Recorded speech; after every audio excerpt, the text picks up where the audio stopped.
మాది నారాయణపురం సార్. స్కూల్కి వచ్చినాను టీసీ తీసుకొచ్చేదానికి.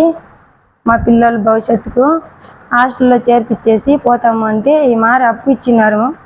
మీ భార్యని పిలుచుకోనరా, ఆమె సైన్ చేస్తే నువ్వు వెళ్ళిపోయినా ఎక్కడన్నా ఉన్నా మీ భార్యని పట్టుకొని వస్తే మాకు డబ్బులు ఇస్తుంది అని చెప్పి లోన్ వచ్చింటే తెచ్చిపెట్టుకొని మారి డబ్బులు ఉంది వడ్డీ కరెక్ట్గా కట్టుకుంటామని మా ఆయన్ని పిలిచి ఇచ్చినారు.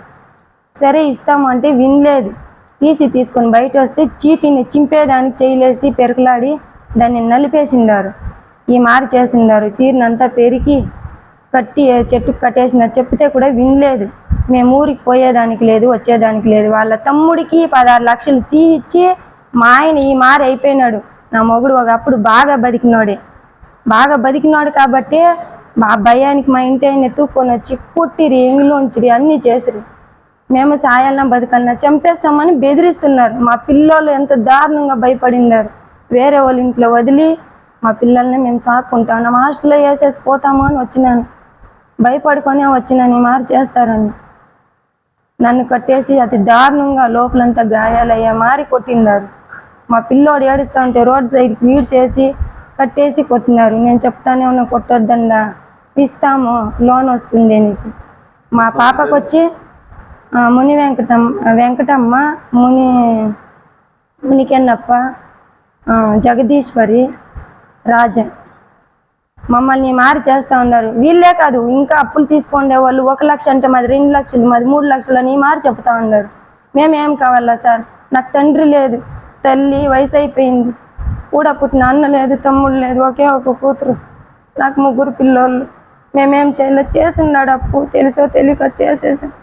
తమ్ముడు చచ్చిపోతాడని కూడా ఇంకొక నాడు పుడతామా పెరుగుతామా అనేసి ఆ తమ్ముడు ఆడపోయి దాముకునేసినాడు.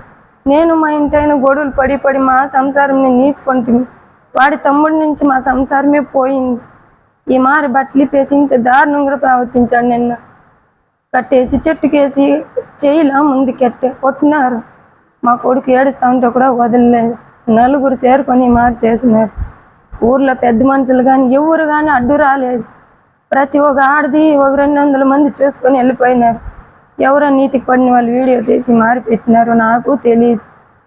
మా ఇంటి ఆయన ఉంటే వచ్చిండేవాడు. నా మొగుడి ఆడుని ఇట్లా చేసింది దానికి వచ్చిండేవాడు. నా మొగునికి తెలియదు ఉన్నట్లుంది. నా మొగుడు ఉంటే వచ్చింటాడు. తరపున ఆ ఊరి తరపున నాకు ప్రాణహాని. అసలు ఆ ఇల్లే ఉండకూడదు. అమ్మేసుకోంటారు, అమ్మేసి అప్పు ఇవ్వు అంటారు. ఎలా బతకల్లా? నేను 3 పిల్లల్ని పెట్టుకొని ఆడది నేను ఎలా బతకల్లా? ఎంత కూలి చేస్తే మాత్రము కూలి చోని చేసుకొని ఎన్ని లక్షలు తీర్చాక అవుతుంది? మా పిల్లల భవిష్యత్తు, నా పిల్లల లైఫ్, హ్యాండిక్యాప్ పాప హాస్పిటల్లో చూపించేదానికి రూపాయి లేదు. నా మగు డ్రైవర్. ఏం చేయాలా? పింఛన్ కూడా లాక్కునేవాళ్ళు. ఆ పాప పింఛన్ తీసుకొనేకి వస్తే చేతిలో నుంచి లాక్కునేవారు. ఆ పాప ఏడ్చుకొచ్చి నా దగ్గర చెప్పేది ఈ మారి చేస్తారమ్మా అనేసి. మేము ఎలా బతకల్లా? ప్రతి ఒక్క మగోడు ఆడదాన్ని ఇంత ఇదిగా చేస్తే మేము ఎలా బతకల్లా? అదే నా మొగుడు కరెక్ట్గా ఉన్నట్టు మాది చేసింటారా? నా మొగుడికి ఏది తెలియదు. వాడి తమ్ముడి తరపునే ఎక్కువగా ఈ మాదిరి జరిగింది. వాడి తమ్ముడే దీనికి మూల కారణము. వాడి నుంచే మా సంసారం నాశనం అయిపోయింది.